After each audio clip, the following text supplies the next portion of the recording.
ಹೊಸ ದಿನ ಹೊಸ ವೈಬ್ ವಿತ್ ಶ್ವೇತಾ ಕನ್ನಡ ಚಾನಲ್ಗೆ ನಿಮ್ಮೆಲ್ಲರಿಗೂ ಕೂಡ ಸ್ವಾಗತ.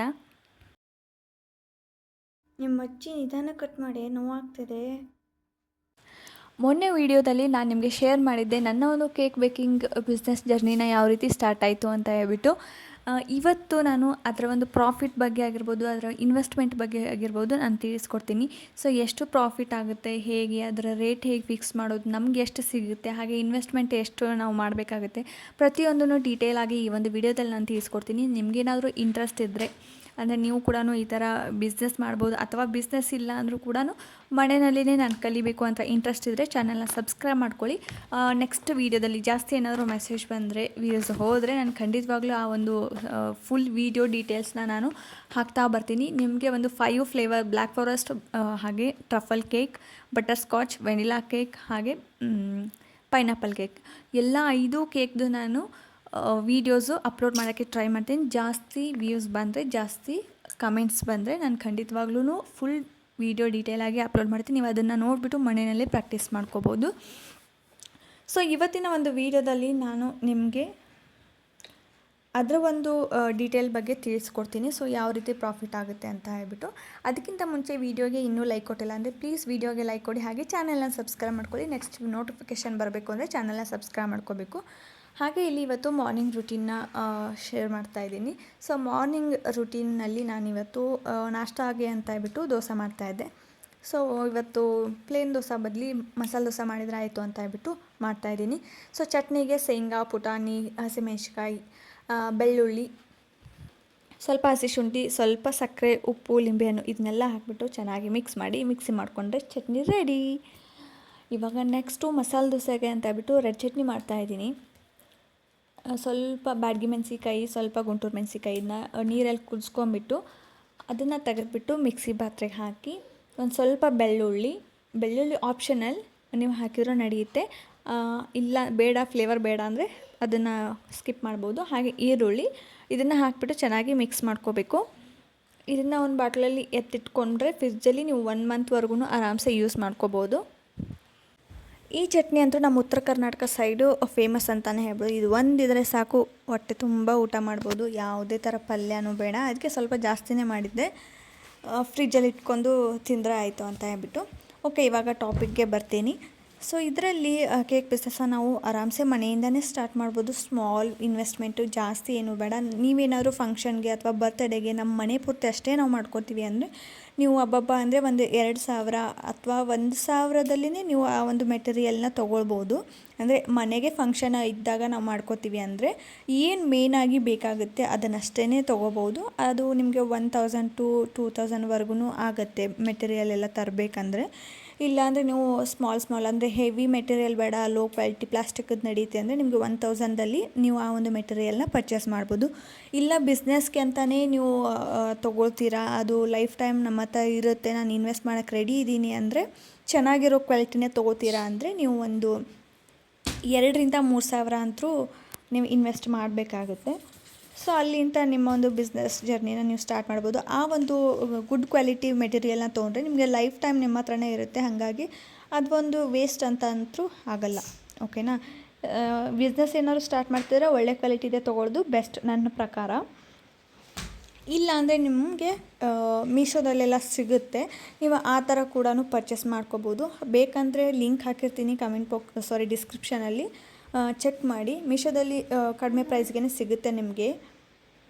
ಓಕೆ, ಇವಾಗ ಇನ್ವೆಸ್ಟ್ಮೆಂಟ್ ಎಲ್ಲ ಆಯಿತು. ಇನ್ನು ಪ್ರಾಫಿಟ್ ಎಷ್ಟು ಸಿಗುತ್ತೆ, ಓಕೆನಾ? ಸೊ ಪ್ರಾಫಿಟ್ ಎಷ್ಟು ಸಿಗುತ್ತೆ ಅಂದರೆ, ನೀವು ಇವಾಗ ಮಾರ್ಕೆಟಲ್ಲಿ ಕೇಕ್ದು ಒಂದು ಡಿಮ್ಯಾಂಡ್ ಜಾಸ್ತಿ ಇದೆ, ಓಕೆನಾ? ಸೊ ಕೇಕ್ದು ರೇಟ್ ಏನಂದರೆ ಫ್ಲೇವರ್ ಮೇಲೆ ಡಿಪೆಂಡ್ ಇರುತ್ತೆ. ಇವಾಗ ಸಾದಾ ಕೇಕ್ ಅಂದರೆ ಸಾದಾ ಡಿಸೈನ್ ಇರುತ್ತೆ, ಸಿಂಪಲ್ ಡಿಸೈನ್ ಇರುತ್ತೆ, ಸಿಂಪಲ್ ಫ್ಲೇವರ್ ಇರುತ್ತೆ ಅಂದರೆ ಮಿನಿಮಮ್ ಅಂದ್ರೂ 350 to 450 ಅಂತೂ ರೇಟ್ ಇದ್ದೇ ಇರುತ್ತೆ.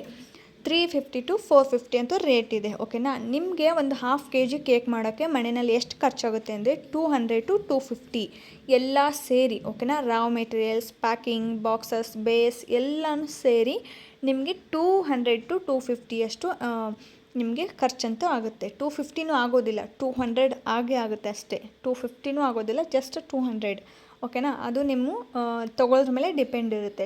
ಸ್ವಲ್ಪ ಜಾಸ್ತಿ ಮೆಟೀರಿಯಲ್ ತೊಗೊಂಡ್ರೆ ನಿಮಗೆ ಪ್ರೈಸ್ ಕಡಿಮೆ ಸಿಕ್ಕಿರುತ್ತೆ, ಕಡಿಮೆ ಪ್ರೈಸ್ಗೆ ಮೆಟೀರಿಯಲ್ ಸಿಕ್ಕಿರುತ್ತೆ, ಹಾಗಾಗಿ ನಿಮಗೆ ಜಾಸ್ತಿ ಪ್ರಾಫಿಟ್ ಆಗುತ್ತೆ.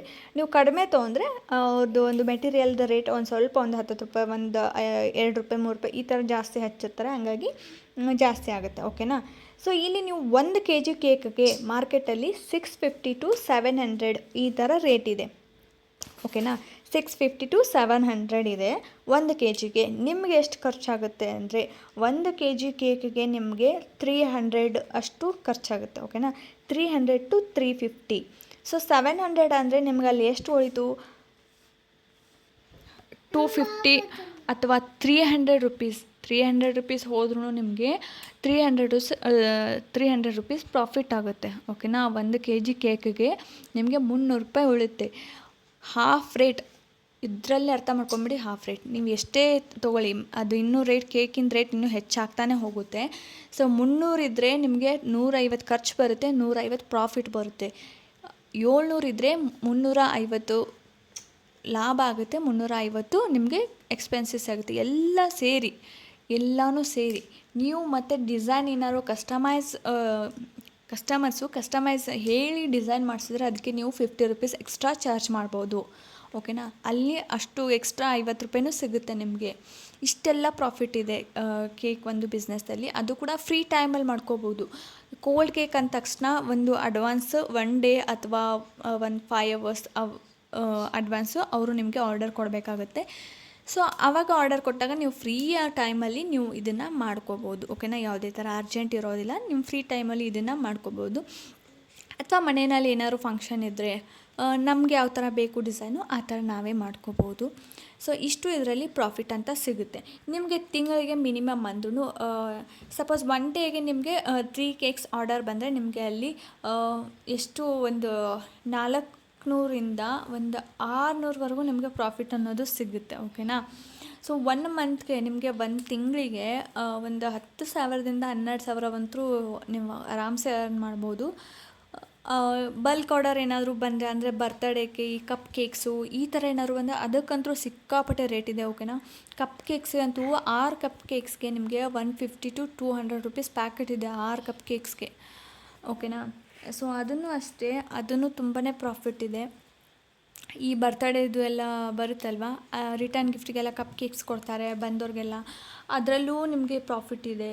ನೀವು ಆರಾಮ್ಸೆ ಅದರಲ್ಲಿ ಮಾಡ್ಕೋಬೋದು. ಒಂದು ಸರ್ತಿ ನೀವು ಪಬ್ಲಿಕ್ ಆದರೆ ಸಾಕು, ಆರಾಮ್ಸೆ ಗೆಲ್ಬೋದು. ಹಾಗೆ ಮಾರ್ಕೆಟಿಂಗ್ ಹೆಂಗೆ ಮಾಡೋದು ಅಂದರೆ ಸೋಷಿಯಲ್ ಮೀಡಿಯಾ, ಇವಾಗ ಇನ್ಸ್ಟಾಗ್ರಾಮ್, ವಾಟ್ಸಪ್, ಫೇಸ್ಬುಕ್, ನಿಮ್ಮ ಫ್ಯಾಮಿಲಿ ಗ್ರೂಪ್ ಎಲ್ಲ ಕಡೆಯೂ ಶೇರ್ ಮಾಡ್ಕೊಳ್ಳಿ. ಹಾಗೆ ಫೆಸ್ಟಿವಲ್ ಈವೆಂಟ್ ಏನಾದರೂ ಇದ್ದರೆ ಅಂದರೆ ಬರ್ತ್ಡೇ, ವೆಡ್ಡಿಂಗ್ ಆ್ಯನಿವರ್ಸರಿ ಏನಾದರೂ ಇದ್ದರೆ ನೀವು ಫ್ರೀಯಾಗಿ ಅವ್ರಿಗೆ ಕೇಕ್ ಮಾಡಿಕೊಡಿ. ಅವರು ತಾವಾಗೇ ಇಷ್ಟಪಟ್ಟು ತೊಗೊಳ್ತಾರೆ, ತಿಂತಾರೆ, ಟೇಸ್ಟ್ ನೋಡ್ತಾರೆ. ಟೇಸ್ಟ್ ನೋಡಿದಾಗ ಆರಾಮ್ಸೆ ಅವ್ರಿಗೆ ಇಷ್ಟ ಆದರೆ ಕಂಟಿನ್ಯೂ ಮಾಡಿ ಅವರೇ ನಿಮಗೆ ಟೇಸ್ಟ್ ಅಂದರೆ ಒಂದು ಆರ್ಡರ್ ಕೊಡೋಕ್ಕೆ ಸ್ಟಾರ್ಟ್ ಮಾಡ್ತಾರೆ. ಓಕೆನಾ. ಆ ಟೇಸ್ಟ್ ಅವ್ರಿಗೆ ಇಷ್ಟ ಆಗುತ್ತೆ, ಫ್ರೆಶ್ ಆಗಿರುತ್ತೆ. ನಾವು ಎಷ್ಟೇ ಮಾಡಿದ್ರೂ ಮನೆಯಲ್ಲಿರೋ ಅಡುಗೆನೂ ಮೀರ್ಸೋಕ್ಕಾಗಲ್ಲ. ಹೊರಗಡೆಯಿಂದ ತಂದ ಕೇಕಿಗೂ ಮನೇಲಿ ಮಾಡೋದಕ್ಕೂ ತುಂಬಾ ಡಿಫ್ರೆನ್ಸ್ ಇರುತ್ತೆ. ಅದು ಮಾಡಿ ತಿಂದವ್ರಿಗೆ ಮಾತ್ರ ಗೊತ್ತಿರುತ್ತೆ. ಸೊ ನೀವು ಒಂದು ಸತಿ ಟ್ರೈ ಮಾಡಿ ನೋಡಿ, ನಿಮಗೆ ಗೊತ್ತಾಗುತ್ತೆ.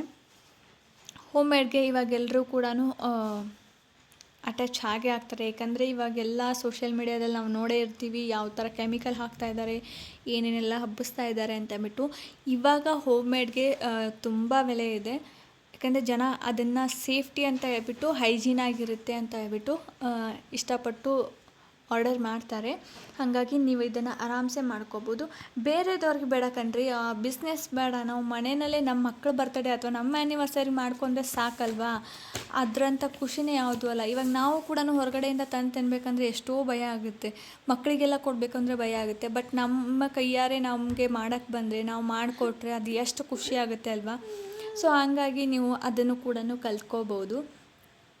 ಇಂಟ್ರೆಸ್ಟ್ ಇರೋರಿಗೆ ಬೇಗನೆ ಬರುತ್ತೆ, ಆದಷ್ಟು ಇಂಟ್ರೆಸ್ಟ್ ಕೊಟ್ಟು ಕಲೀರಿ.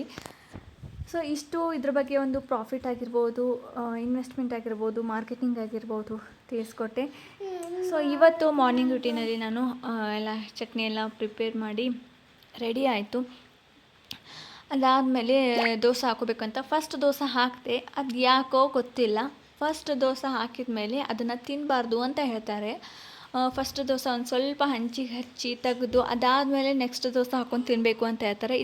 ಅದು ರೀಸನ್ ನನಗೂ ಗೊತ್ತಿಲ್ಲ. ನಿಮಗೇನಾದರೂ ಗೊತ್ತಿದ್ದರೆ ಪ್ಲೀಸ್ ಕಮೆಂಟ್ ಮಾಡಿ ತಿಳಿಸಿ. ಇವಾಗ ದೋಸೆ ಹಾಕ್ತಾಯಿದ್ದೀನಿ. ಈ ಐರನ್ ತವಾದಲ್ಲಿ ಮಾಡ್ತಾರಲ್ವ, ಹಂಚಿರುತ್ತಲ್ವ, ಅದರಲ್ಲಿ ಮಾಡೋ ಒಂದು ರುಚಿನೇ ಬೇರೆ. ಮಸಾಲೆ ದೋಸೆ, ಈ ಒಂದು ನಾನ್ ಸ್ಟಿಕ್ಕಲ್ಲಿ ಮಾಡೋ ದೋಸೆ ಅದು ರುಚಿನೇ ಬೇರೆ. ಅದರಲ್ಲೂ ಒಂದು ಒಲೆಯಲ್ಲಿ ಮಾಡೋ ಒಂದು ದೋಸೆ ಅಂತೂ ಸಖತ್ ಟೇಸ್ಟಿ ಆಗುತ್ತೆ. ಅದರ ಒಂದು ರುಚಿಗೆ ಯಾವುದು ಮೀರ್ಸೋಕ್ಕಾಗಲ್ಲ. ಬಟ್ ಇವಾಗ ಎಲ್ಲಿ ಒಲೆ ಹುಡ್ಕೊಂಡು ಹೋಗ್ಬೇಕಲ್ವ, ಸೊ ಇರೋ ಒಲೆ ಮೇಲೇ ದೋಸೆ ಹಾಕ್ಕೊಂಡು ತಿನ್ನೋಕ್ಕೆ ಟೈಮ್ ಇಲ್ಲ. ಇನ್ನು ಸೌದೆ ಒಲೆ ಹಚ್ಚಿ ಕಟ್ಟಿಗೆ ಎಲ್ಲ ಸುಟ್ಟು ದೋಸೆ ಮಾಡ್ಕೊಂಡು ತಿನ್ನೋದ್ರಲ್ಲಿ ಅಷ್ಟರಲ್ಲೇ ಇದೆ ನಮ್ಮ ಕತೆ. ಓಕೆ, ಇವತ್ತಿನ ವಿಡಿಯೋ ಇಷ್ಟ ಆಗಿತ್ತು. ಸೊ ನಿಮಗೇನಾದರೂ ಇಷ್ಟ ಆಗಿದ್ರೆ, ಯೂಸ್ಫುಲ್ ಆಗಿದ್ದರೆ ಕಮೆಂಟ್ ಬಾಕ್ಸಲ್ಲಿ ಕಮೆಂಟ್ ಮಾಡೋದನ್ನು ಮರಿಬೇಡಿ. ಹಾಗೆ ಪ್ಲೀಸ್ ಚಾನಲ್ನ ಸಬ್ಸ್ಕ್ರೈಬ್ ಮಾಡ್ಕೊಳ್ಳಿ, ಒಂದು ಲೈಕ್ ಕೊಡೋದನ್ನು ಮರಿಬೇಡಿ ಗಾಯ್ಸ್. ಯಾಕಂದರೆ ನೆಕ್ಸ್ಟ್ ವೀಡಿಯೋ ಮಾಡೋಕ್ಕೆ ಮೋಟಿವೇಟ್ ಸಿಗುತ್ತೆ. Thank you.